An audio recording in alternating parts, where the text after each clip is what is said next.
Bon, on va essayer de parler de l'attraction.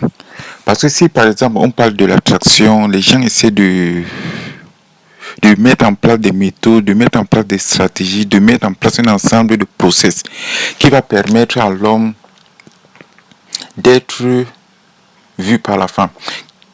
L'ensemble de processus, un ensemble de processus qui va permettre à l'homme d'attirer le regard de la femme. Or, le problème, c'est que les gens se posent trop de questions.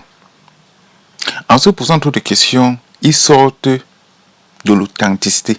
C'est parce qu'ils sortent de l'authenticité qu'ils vont créer quelque chose de fictif.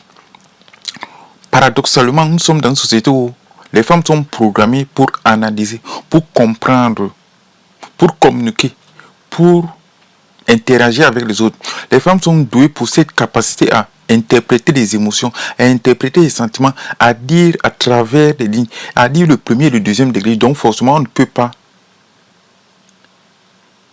On peut toujours essayer de les mystifier. On peut essayer de les vendre du rêve, mais ça ne va pas durer.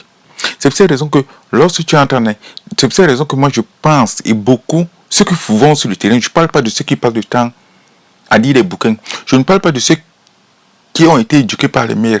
Je ne parle pas de ceux dont les mères étaient si puissantes qu'ils ont mis les pères dehors. Je ne parle pas de ceux qui ont pour corpus de connaissances les bandes dessinées, les séries télé et le bouquin, et qui pensent que la somme des connaissances qu'un être humain peut acquérir tout au long de sa vie se trouve dans la télévision, dans les bandes dessinées, dans les séries télé, dans les films et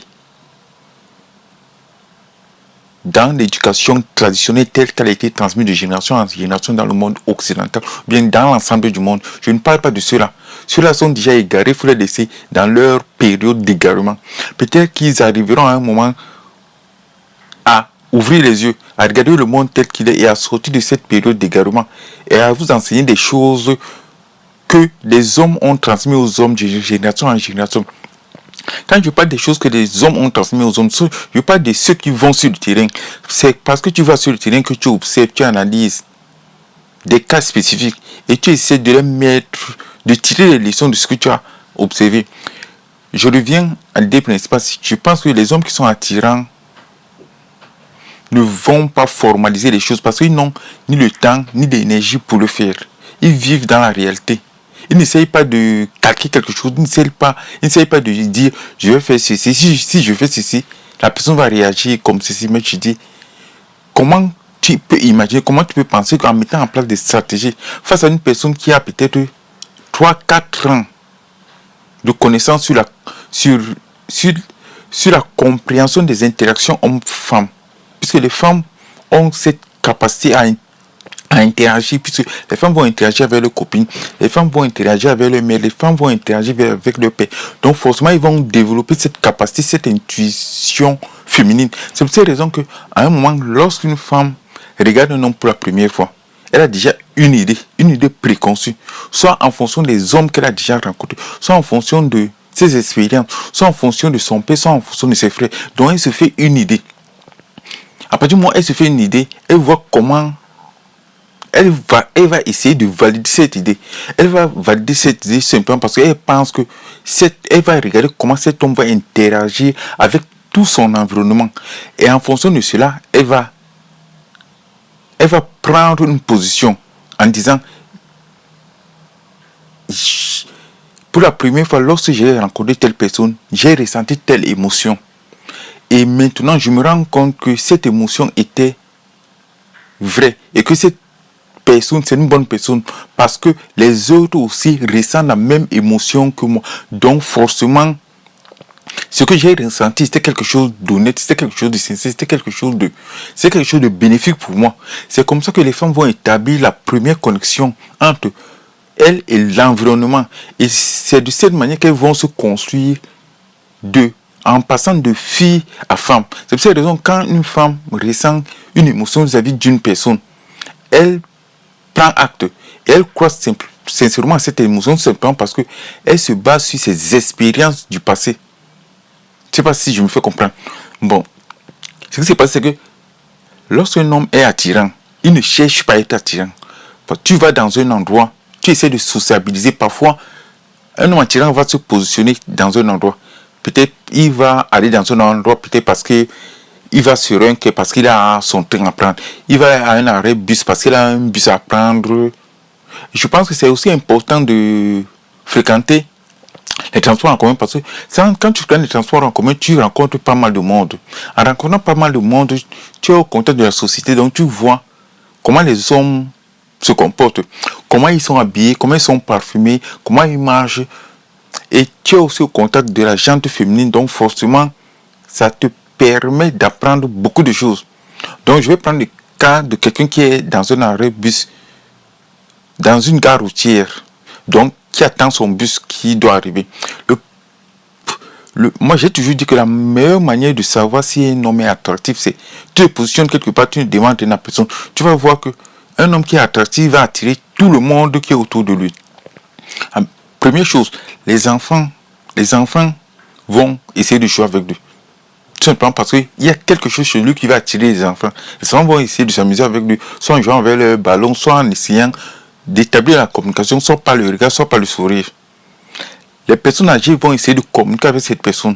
Pour des tas de raisons, ils vont peut-être demander une information, ou bien ils vont essayer de communiquer pour essayer de savoir à quelle heure le bus va arriver, toutes ces choses-là. Mais les gens vont le faire de manière authentique, de manière humaine, de manière sincère, sans rien attendre. Il n'y a pas de relation entre un adulte et un enfant. Mais l'enfant entre en contact avec l'adulte parce que l'adulte a quelque chose qui va peut-être apaiser l'enfant ou bien qui fera en sorte que l'enfant a envie de s'amuser. L'enfant a envie de créer un rapport. L'enfant a envie de créer un rapport de connexion, un rapport d'émotion. Donc, ce qui va se passer, tu vas te rendre compte que c'est une personne qui est assise, qui n'a rien demandé à personne. Tout va tourner autour de cette personne. Donc, et c'est pour cette raison que moi je vous dis, on ne peut pas vous apprendre à être attractif. On peut vous donner des artifices. On peut vous permettre de mieux vous sentir, d'être en confiance. Mais il y a des gens qui sont nés comme ça, qui ont ce truc en eux, qui ont cette capacité, qui savent que au début quand ça arrive, tu n'y crois pas. Au début quand ça arrive, tu as du mal à comprendre. Mais plus tu évolues, c'est comme au début, la femme a du mal à comprendre, à analyser, à maîtriser son pouvoir de séduction. Plus la femme va grandir, plus elle va prendre de l'assurance, plus elle va prendre de la confiance, plus elle va essayer d'appréhender son pouvoir de séduction. De la même manière, l'attraction, il y a des hommes qui vont se positionner quelque part, ils ne vont rien demander à personne. Les gens viendront lui demander des renseignements. Les gens viendront les demander s'ils ont un portable, s'ils peuvent appeler. Les gens vont lui demander des tas de choses. Et le problème, c'est que lorsque ça se passe dans le monde réel, le problème, c'est que la personne qui est de l'autre côté voit la chose. La personne est étonnée. Parce que la dernière fois, moi, j'étais dans une gare routière, j'attendais mon bus. Et là, j'ai discuté avec plein de personnes que je ne connaissais pas au départ. Il y a une personne qui est venue, qui m'a demandé, qui est venue s'asseoir. Et j'avais mon sac rouge qui était à côté. À un moment, la personne voulait dormir sur mon sac.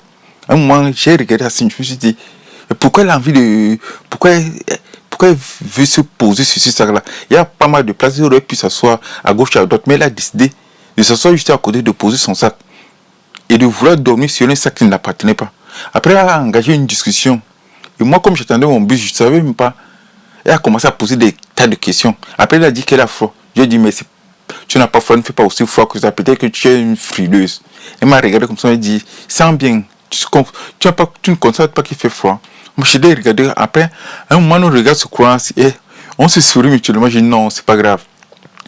Et après, la personne s'écarte. Et après, moi, je vais ailleurs. Après, on se recroise de nouveau.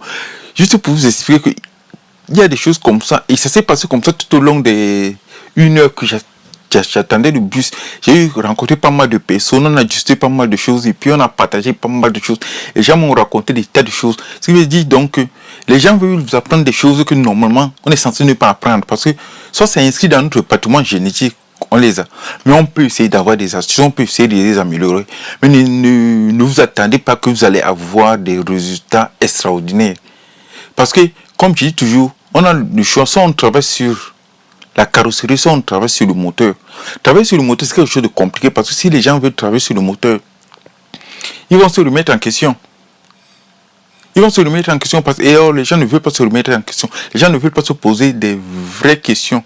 Des questions qui vont leur permettre de s'améliorer. Les gens préfèrent plutôt mettre la peinture sur la carrosserie en vendant une voiture en disant qu'elle est fonctionnelle. Mais c'est pas parce qu'on a changé de peinture. C'est pas parce qu'on a changé de carrosserie. Si on ne touche pas le moteur, on n'a rien fait. Donc l'attraction, c'est pas quelque chose qu'on peut fabriquer. C'est pas quelque chose de fictif. Il y a des gens qui sont attractifs. Quoi qu'ils fassent, ils vont arriver quelque part. Et les gens vont les regarder d'une certaine manière. Eux vont le savoir.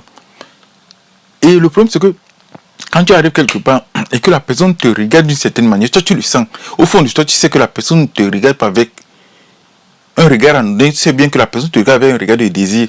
Parce qu'une femme qui regarde un homme avec un regard de désir, tout simplement parce que il y a quelque chose chez cette personne-là qui crée le désir chez cette personne-là. Et lorsque la personne commence à connaître la personne valide l'idée qu'elle avait au début. La personne se dit, donc, si cette personne m'a fait de l'effet lors de notre première rencontre, donc ça veut donc dire que j'ai eu raison d'avoir cette émotion que cette personne a générée en moi. Donc cette personne avait cette valeur-là. Mais la personne ne va pas valider ça. Au premier regard, elle va dire, je ressens quelque chose, je ressens une émotion, je regarde une sensation, je ressens un sentiment de bien-être. Mais ce sentiment de bien-être, lorsque je connais les qualités de la personne, je valide, je me dis donc que la sensation de bien-être que j'ai ressenti la première fois venait de la somme des qualités que cette personne a. Et moi, j'ai eu la capacité, j'ai eu d'intelligence, j'ai eu l'intuition de le savoir au début. C'est comme ça que naissent les coups de foudre. On se base sur une intuition, on se base sur la première impression, on se base sur la première rencontre. Un homme qui est attractif n'aura pas besoin de faire trop d'efforts. Vous passez plus de temps à faire des efforts parce que vous n'êtes pas attractif. Et la question que vous devez plutôt vous poser, c'est pourquoi je ne suis pas attractif? Et qu'est-ce que je peux faire pour devenir attractif? Parce que là, il y a deux questionnements. Soit on est attractif, soit on n'est pas. Mais je pense que la question ne se pose pas en ce terme. Chaque personne est attractive. Il faut juste avoir confiance en soi. Il faut juste chercher à savoir qu'est-ce qui te rend attractif. Parce que il y a des gens qui ont en eux quelque chose qui va les rendre attractifs. Donc, quelque personne ne va venir me dire qu'il n'est pas attractif, qu'il n'y a rien chez lui qui ne va attirer le regard de l'autre. Tu auras toujours quelque chose